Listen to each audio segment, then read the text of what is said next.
इस वक्त हम दरगाह महबूब इलाही मरकज़ निज़ामुद्दीन बस्ती में मौजूद हैं।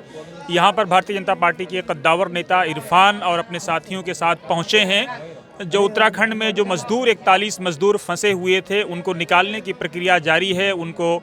उनके रेस्क्यू के लिए यहाँ पे दुआएं की जाएंगी, यहाँ पे चादर पोशी की जाएगी और अल्लाह रब्बुल इज़्ज़त की बारगाह में हाजत की दुआएं की जाएंगी कि अल्लाह उनकी परेशानियों को आसान फरमाए और वो जल्द से जल्द वहाँ से रिहा हों। आप देख सकते हैं इरफान साहब अपनी पूरी टीम के साथ यहाँ पे पहुँचे हुए हैं। जल्द ही वो दरगाह के अंदर इंटर करेंगे और उसके बाद हम आपको दिखाने की कोशिश करेंगे किस तरह से एनडीआरएफ और एसडीआरएफ की टीमें भी वहाँ पे पहुँची हुई हैं और लगातार इरफान साहब अपने साथियों और सहयोगियों के साथ इरफान साहब वहाँ पे पहुँचे हुए हैं। आप देखिए और किस तरह से इरफान साहब यहाँ पे चादरपोशी करने जा रहे हैं। यहाँ पे दुआएं होंगी।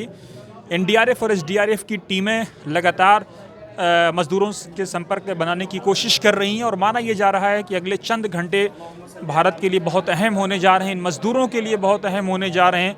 यहाँ पर अल्लाह के रसूल सल्लल्लाहु अलैहि वसल्लम पर दरूद शरीफ पेश किया जा रहा है। आप देख सकते हैं चादरपोशी की जा रही है। इरफान साहब अपने साथियों के साथ किस तरह से मज़दूरों का रेस्क्यू हो और उनको राहत पहुंचाई जाए और उनके लिए ये पूरा फूलपोशी का काम हो रहा है। ये सुल्तान जी की बारगाह है, महबूब इलाही की बारगाह है और यहाँ पर इरफान साहब अपने साथियों और सहयोगियों के साथ पहुँचे हैं। यहाँ पर फ़ातिहा की जा रही है। आप देख सकते हैं अल्लाह रब्बुल इज़्ज़त से दुआ की जा रही है, सूरह फ़ातिहा पढ़ी जा रही है। आप लगातार देख सकते हैं यहाँ पर बड़ी तादाद में लोग दुआएं कर रहे हैं और ये सुल्तानुल मशाइख महबूब इलाही हज़रत ख्वाजा सैयद निज़ामुद्दीन औलिया की ये बारगाह है। आप देखिए हमारी कोशिश ये है कि अपने दर्शकों को हम ये दिखाने की कोशिश करें, उनको समझाने की ये कोशिश करें। सूरह इखलास, सूरह फ़ातिहा के बाद सूरह इखलास, उससे पहले दरूद शरीफ और उसके बाद फ़ातिहा ख़ानी हो रही है। अल्लाह रब्बुल इज़्ज़त से दुआ हो रही है। इनका ये मानना है कि ये रहमत की जगहें हैं, यहाँ पर रहमत का नुज़ूल होता है, इसलिए इनके लिए दुआएं कर रहे हैं। आप देखिए मुल्क की सलामती के लिए, मुल्क में अमन के लिए, सलामती के लिए, खुशहाली के लिए, इज़्ज़त और तरक्की के लिए, उनकी परेशानियों को दूर करने के लिए लगातार दुआएं की जा रही हैं। आप देख सकते हैं लगातार हम आपको सीधे लाइव दिखाने की कोशिश कर रहे हैं। जो मजदूर फंसे हुए हैं अल्लाह उनकी हिफाजत फरमा, मौला करीम उनके खैर के साथ बाहर आने की तौफीक अता फरमा। मौला करीम जो लोग उसकी खिदमत कर रहे हैं उनको कबूल फरमा। मौला करीम उनको इस्तिकामत नसीब फरमा, इनकी तमाम जायज़ मकासद को पूरा फरमा। रब्बना तक़ब्बल मिन्ना इन्नका अंतस समीउल अलीम व तुब अलैना इन्नका अंतत तव्वाबुर रहीम। सल्लल्लाहु तआला अला खैरि खल्क़िही मुहम्मदिन व आलिहि व सहबिहि अजमईन। उनके लिए दुआ हो चुकी है, चादरपोशी हो चुकी है। अब यहाँ पर दस्तारबंदी भी की जाएगी जो दरगाह की परंपरा है। आप देखिए यहाँ इनका ये मानना है, इनका ये अक़ीदा है, अल्लाह रब्बुल इज़्ज़त की बारगाह में यहाँ रहमत नाजिल होती है, इसलिए ये रहमत की जगहों पे आकर के दुआएं करते हैं। अब इरफान साहब की चादर दस्तारबंदी हुई है और उसके बाद आप देख सकते हैं यहाँ पर हम लगातार दिखाने की कोशिश कर रहे हैं कि उत्तराखंड में मज़दूरों की आसानी के लिए और मज़दूरों को राहत पहुँचाने के लिए यहाँ पे लगातार दुआएं हुई हैं और अल्लाह रब्बुल इज़्ज़त से दुआ की गई है कि अल्लाह उन मज़दूरों की परेशानियों को आसान फरमाए, उनके लिए रेस्क्यू का अमल जल्द से जल्द पूरा हो। और एनडीआरएफ एसडीआरएफ की टीमें वहाँ लगातार नज़र बनाई हुई हैं। ख़बरों के मुताबिक वहाँ पर एम्बुलेंस की गाड़ियाँ भी सुरंग के अंदर 2 पहुँच चुकी हैं और कभी भी इन मज़दूरों को रेस्क्यू किया जा सकता है। आप देखिए हम बात भी करने की कोशिश करेंगे और पहुँचाने की कोशिश करेंगे हर अपडेट्स आप तक।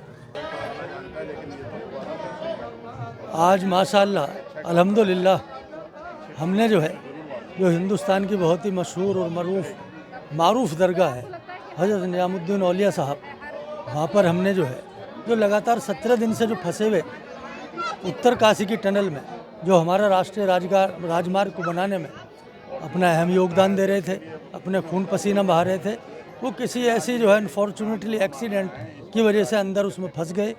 तो उसमें लगातार 17 दिन से हमारे देश के जितने भी इंजीनियर हैं, हमारे देश के वज़ीर आज़म हैं, उत्तराखंड की सरकार है, वहाँ के वज़ीर आला धामी साहब हैं, वो सब लगातार उसका प्रयास कर रहे हैं।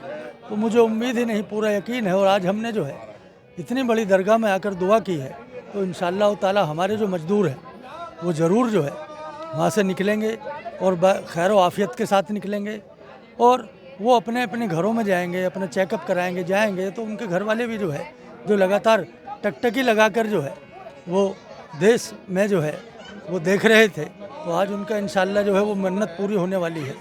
और जो हमारे बेहतरीन इंजीनियर जो है वो लगातार जो है वो हॉरिजेंटली या ऊपर से नीचे तक जितनी टनल को खोद कर जो है उन तक पहुंचने का प्रयास कर रहे थे, और पिछले लगातार 17 दिन से उनको खाने का पीने का जो पूरी सरकार ने जिस तरीके से जो है उन्होंने प्रयास किया और अपनी पूरी इंजीनियरिंग का वहाँ पर जो है कमाल दिखाया, और आज इंशाल्लाह जो है वो उनकी हम सब की 140 करोड़ नागरिकों की दुआ जो है वो पूरे होने वाली है।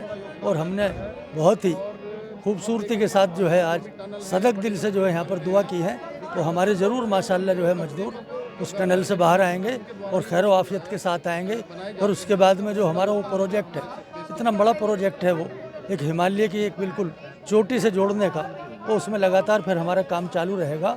और ये हमारे इंजीनियरिंग का देखने का, और जो 140 करोड़ नागरिकों ने और पूरे अवाम ने जो उनका पूरा नमूना देखा है, तो उसकी सब प्रार्थना भी कर रहे हैं, दुआ भी कर रहे हैं, तो इंशाअल्लाह ताला ज़रूर वो बाहर निकलेंगे आज।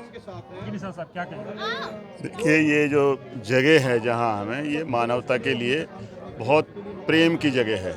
और यहाँ जब वो जिंदा थे तो जब अपना सत्संग या वाज कह दो किया करते थे, तो दिल्ली के अंदर जितने मजदूर होते थे काम करते थे और यहाँ आके उनके शाम को उनसे शिक्षा लेते थे और उनके ही लंगर खाते थे। आज हम मजदूरों के सामने समस्या आई है, तो ये एक हिंदुस्तानी ऐसा है जो मानवता के प्रति 3-3 बार प्रयास करके चौथा बार प्रयास करके पीछे नहीं हट रहा। एक तरफ तो यहाँ प्रयास किया जा रहा है 41 आदमियों के लिए, और एक तरफ जालिम नेतन्याहू जो है बम्बार्डमेंट करके हज़ारों लोगों को मार रहा है। ये देखने की बात है कि भारत में मानवता प्रेम कितना है। उन लोगों के अंदर कोई मानवता प्रेम नहीं है।